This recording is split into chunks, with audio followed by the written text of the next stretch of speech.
Assalamualaikum warahmatullahi wabarakatuh. Alhamdulillah alladzi an'amana bi nikmatil iman wal islam. Asyhadu an la ilaha illallah wahdahu la syarikalah wa asyhadu anna Muhammadan abduhu wa rasuluh. Allahumma salli wa sallim ala Muhammad amma ba'd. Faya ayyuhal hadirun, qala Allah Ta'ala fil Qur'anil Karim, a'udzu billahi minasy syaithanir rajim. Ya ayyuhalladzina amanu dzkuru nikmatallahi 'alaikum idh hamma qaumu ayyabsutu ilaikum aydiyahum faqafa aydiyakum ankum wattaqullaha wa 'alallahi falyatawakkalul mu'minin. Shadaqallahul adzim. Puji dan syukur hanyalah bagi Allah yang telah memberikan kesempatan kita untuk bermuajahah dan melaksanakan rangkaian ibadah salat subuh di masjid ini. Ini adalah karunia yang besar yang Allah berikan pada pagi ini. Tentu kita sangat bersyukur sekali. Anugerah kenikmatan keislaman yang sangat luar biasa tentu saja akan memberikan dan menghadirkan kebahagiaan kepada kita. Amin ya rabbal alamin. Salawat dan salam semoga Allah limpahkan kepada Nabi kita Muhammad sallallahu alaihi wasallam, juga kepada keluarganya, para sahabatnya, dan tentunya kepada umatnya hingga akhir zaman. Hadirin sidang jamaah salat subuh Masjid Umar bin Khattab yang berbahagia dan pemirsa yang dirahmati Allah. Sahdan, seorang sufi bijaksana, mengajukan sebuah pertanyaan kepada seorang sultan, penguasa yang sangat bangga dengan kesalehannya. Seperti apa hubungan Tuhan sebagai hamba kepada Allah atau dengan Allah sebagai sang Halik? Tanya sufi. Sultan menjawab, cukup baik dengan penuh kemurahan hati. Mendukung saya. Jawab Sultan, mendukung saya. Jawab Sultan dengan nada agak takabur. Mendengar jawaban Sultan, sang sufi kembali bertanya, kalau boleh tahu, apakah yang mendorong dan melaksanakan ibadah, kesenangan atau kewajiban? Jelas tentu kewajiban. Saya kan seorang muslim, hamba yang taat. Jawab Sultan dengan tenang. Permintaan sufi selanjutnya sederhana saja. Jika diizinkan, tolong berikan saya segelas air, ujar sufi. Tak lama kemudian, pelayan istana datang, membawa segelas air dan memberikannya kepada sang sufi. Ibaratnya seperti ini minuman. Lantas, sang sufi mengangkat gelas berisi air itu ke arah cahaya, lalu menoleh ke kaisar. Bayangkan, diri tuan di gurun, kehausan. Apa arti air ini bagi tuan? Tanya sufi. tentu itu akan menjadi sebuah permata yang bernilai, karena kita akan merasa lega meneguknya, rasa haus kita akan terobati, kata sang sultan. Supi tersenyum mendengar jawaban sultan. Itulah perumpamaan ibadah. Sejatinya ibadah itu bukan kewajiban, melainkan kegembiraan yang mendatangkan kelegaan, ujar Supi. Kita sama sekali tidak membantu Tuhan dengan melaksanakan ibadah kepadanya. Justru Dia membantu kita dengan memberi kita kesempatan untuk terhubung dengannya, untuk memuaskan dahaga spiritual kita, imbuh sang Supi. Hadirin yang dirahmati Allah, ada doa Allahumma inni ala dzikrika wa syukrika wa husni ibadatik. Doa ini banyak para ulama menganjurkan untuk diucapkan pada saat kita sujud yang terakhir dari rangkaian tambahan doa. Ini terkait dengan masalah ibadah, supaya kita tenang, supaya kita tentram, supaya kita nikmat dalam hidup ini, khususnya di dalam keterpanggilan kita. Bahkan para ulama mengatakan sebenarnya rezeki itu adalah mudahnya kita melaksanakan amal ibadah. Amal ibadah. Ada sesuatu yang diberikan oleh kita sebenarnya untuk kita, untuk melaksanakan berbagai macam rangkaian amal dan ibadah. Bisa dengan berbagai macam dimensi. Bisa secara fisik, bisa secara material, dan bisa juga dengan ibadah-ibadah yang lain. Ada ibadah bil lisan, ada ibadah bil qalbi, ada ibadah bil badani. Mau pilih yang mana? Semuanya ini, kehidupan ini adalah wahana ibadah. Merenung di gunung atau di gua, mencari Tuhan, itu adalah ibadah. Orang bekerja, apapun pekerjaannya adalah ibadah. Subhanallah. Ternyata beribadah itu memiliki banyak manfaat, baik secara spiritual maupun secara duniawi. Secara spiritual, ibadah memperkuat iman, mendekatkan diri kepada Allah, dan memberikan ketenangan jiwa. Secara duniawi, ibadah dapat meningkatkan motivasi, mendorong prestasi, dan memberikan dampak positif pada kesehatan. Di antara manfaat ibadah itu adalah menghadirkan ketenangan jiwa. Jadi kesempatan pagi ini kita membahas tentang ketenangan jiwa. Ketenangan jiwa termasuk hati tentunya adalah nikmat Allah yang luar biasa, di mana setiap orang menginginkannya. Ketenangan jiwa merupakan kunci untuk menjalani kehidupan dengan lebih bahagia dan produktif. Agar kita bisa meraih ketenangan jiwa, kata para ulama, yang pertama, berzikir kepada Allah. Inilah kiat yang sangat jitu, pendamba ketenangan jiwa. Jadi dengan berzikir, mengingat kepada Allah. Subhanallah, alhamdulillah, Allahu akbar, la ilaha illallah.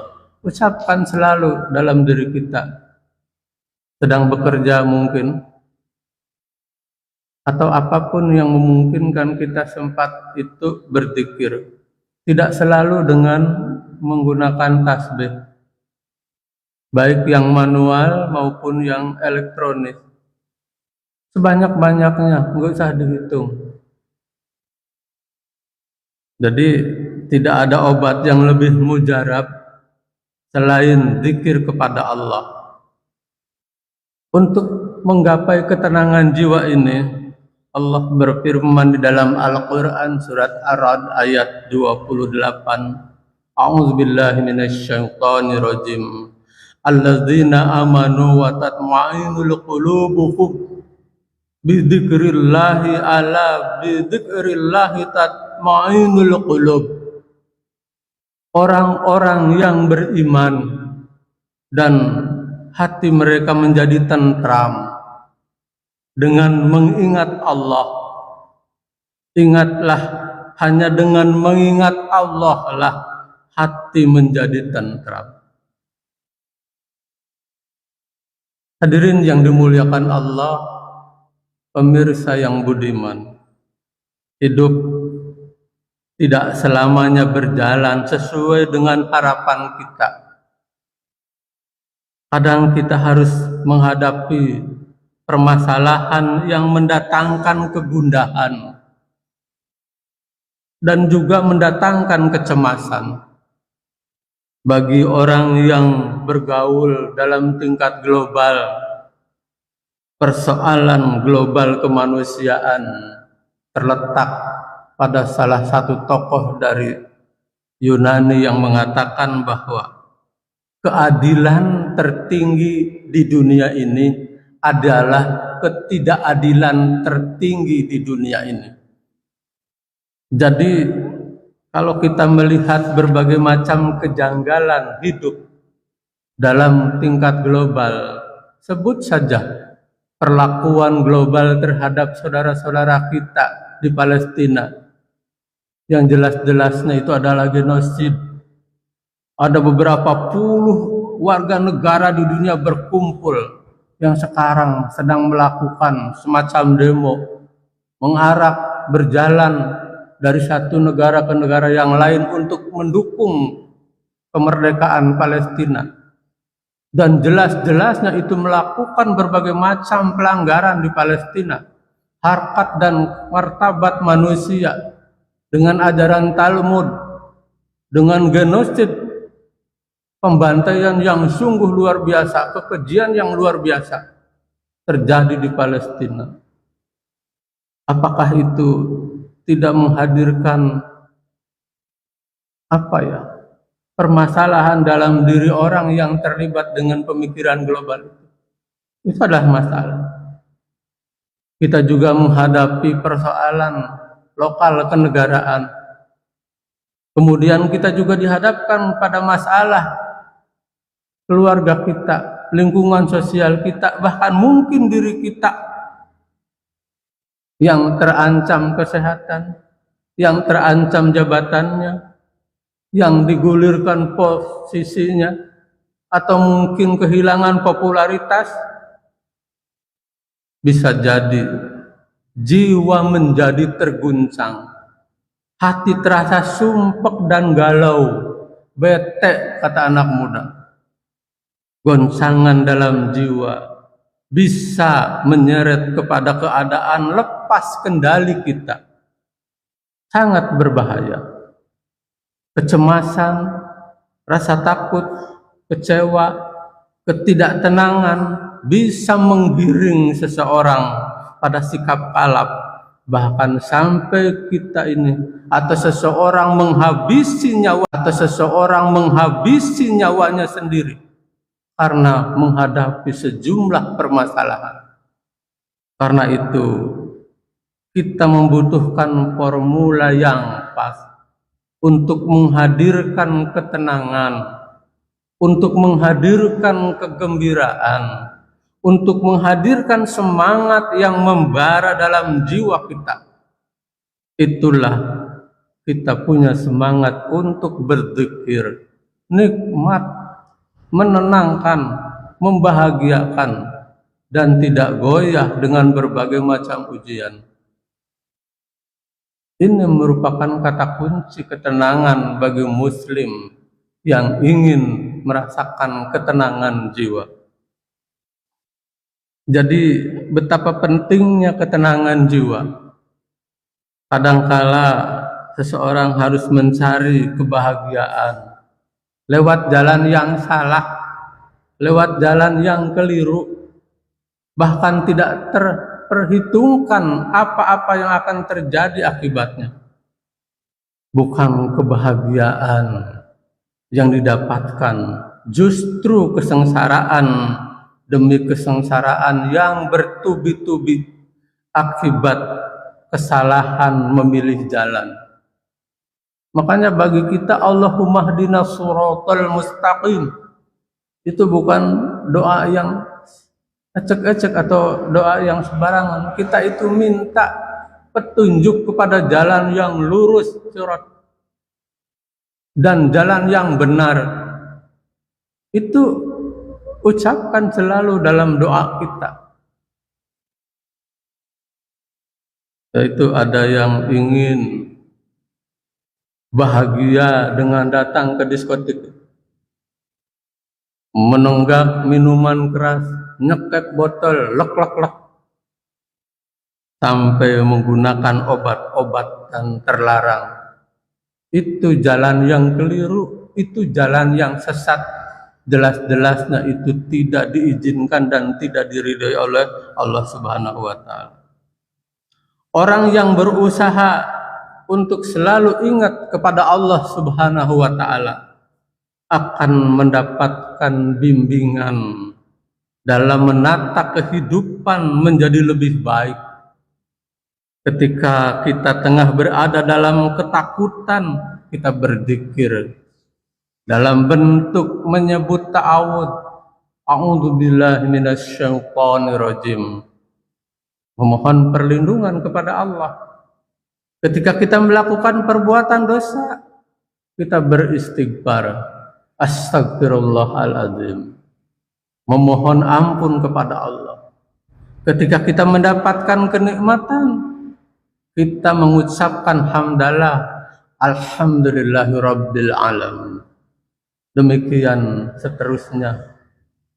Aktivitas orang beriman tidak pernah lepas dari mengingat Allah sejak membuka mata sampai kembali menutup mata.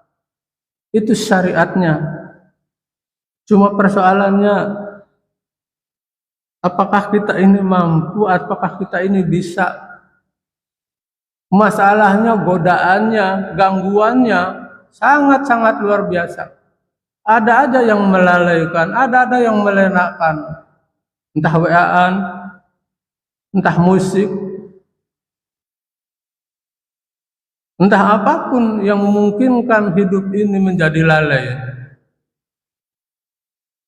Nabi mengingatkan di dalam sebuah hadis yang diriwayatkan Muslim, tidaklah sekelompok orang duduk sembari berzikir kepada Allah Subhanahu wa Ta'ala kecuali mereka dikelilingi para malaikat, dilimpahi rahmat, diberi ketenangan, ketentraman hati, dan disebut-sebut oleh Allah di hadapan para malaikat di sekelilingnya. Subhanallah. Bagi orang yang mau berzikir. Syekh Ibnu Athaillah berkata, jangan meninggalkan zikir lantaran tidak bisa berkonsentrasi kepada Allah ketika berzikir. Karena kelalaianmu terhadap Allah ketika tidak berzikir itu lebih buruk ketimbang kelalaianmu ketika berzikir. Persoalan yang dihadapi oleh kita, setiap diri kita, setiap keluarga kita, itu punya masalah. Itu punya problem yang tingkatan-tingkatan, datang bertubi-tubi terus-menerus. Ini pasti kita akan meminta dan kata orang Sunda tuh muntang ya, bergantung kepada siapa? Tentu saja dengan bergantung kepada Allah. untuk bisa terselesaikannya masalah, atau kita bisa tenang dalam menghadapi masalah. Yang kedua, yakin dengan pertolongan Allah. Adakah yang bisa menolong kita selain Allah? Ancaman COVID sekarang mulai lagi menggerus pemikiran kita. Bill Gates datang menawarkan vaksin baru untuk memberikan ketenangan dan kesehatan katanya. Padahal di balik itu mungkin saja dia sedang promosi menjual suatu karya keilmuannya dalam bidang kesehatan, yang kemudian kita harus membeli dan membeli untuk selanjutnya memenuhi kebutuhan kita. Kesehatan menjadi bisnis global. Kejahatan penjajahan tidak dengan senjata yang datang seperti antara Israel dengan Iran sekarang sedang ramai. Senjatanya diluncurkan. Senjata untuk perang global sekarang ini bisa dalam bentuk ekonomi, bisa dalam perebutan energi dunia, apalagi negara kita kaya. Kesehatan juga bisa menjadi lahan untuk penjajahan global. Karena itu kita perlu menyelami kehidupan. Dan adakah pertolongan selain Allah dengan persoalan-persoalan itu? Tidak ada.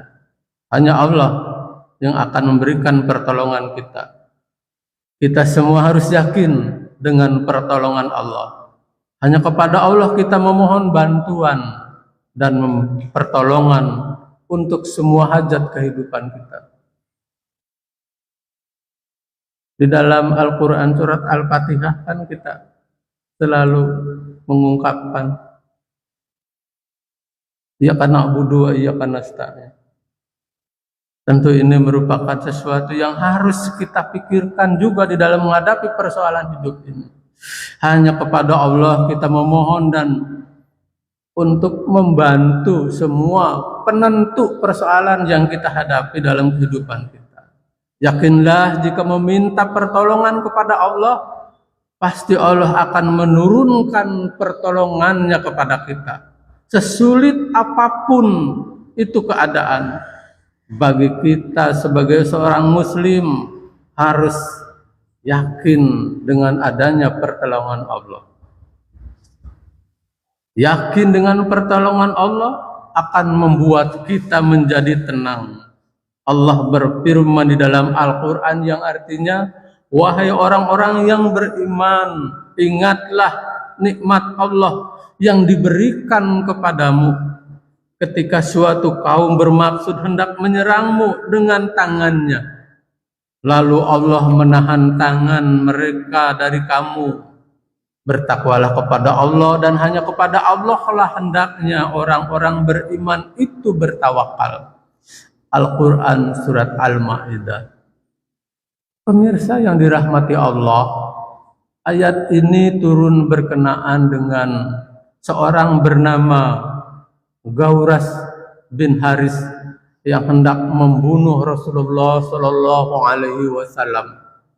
Sesampai ia di hadapan Nabi, ia mengacungkan pedangnya sembari menggertak, siapakah yang dapat membelamu? Maksudnya membelamu. Dengan sepenuh keyakinan Nabi menjawab, Allah. Mendengar jawaban Nabi, Gauras gemetar sampai pedang di tangannya terlepas. Rasulullah Shallallahu Alaihi Wasallam mengambilnya dan berkata, siapakah yang dapat membelamu? Pria ini hanya bisa menjawab, jadilah engkau sebaik-baik orang yang bertindak. Gauras dilepaskan oleh Rasul. Sepulangnya ke kaumnya, ia berkata, saya baru saja pulang menjumpai seorang manusia yang paling baik, yaitu Rasulullah Sallallahu Alaihi Wasallam. Demikian dari 5 persoalan yang masih tersisa ingin disampaikan. Kiranya menjadi pembelajaran buat kita, bagaimana kita bisa memberikan ketenangan dan kenyamanan diri kita. Dari 5 baru 2, yang pertama mengingat kepada Allah, zikir, kemudian yang kedua yakin dengan pertolongan Allah. Semoga kita bertemu pada kesempatan yang lain. Mohon maaf apabila ada hal yang kurang berkenan. Nasrun minallah wa fathun qarib wa basiril muslimin. Wassalamualaikum warahmatullahi wabarakatuh.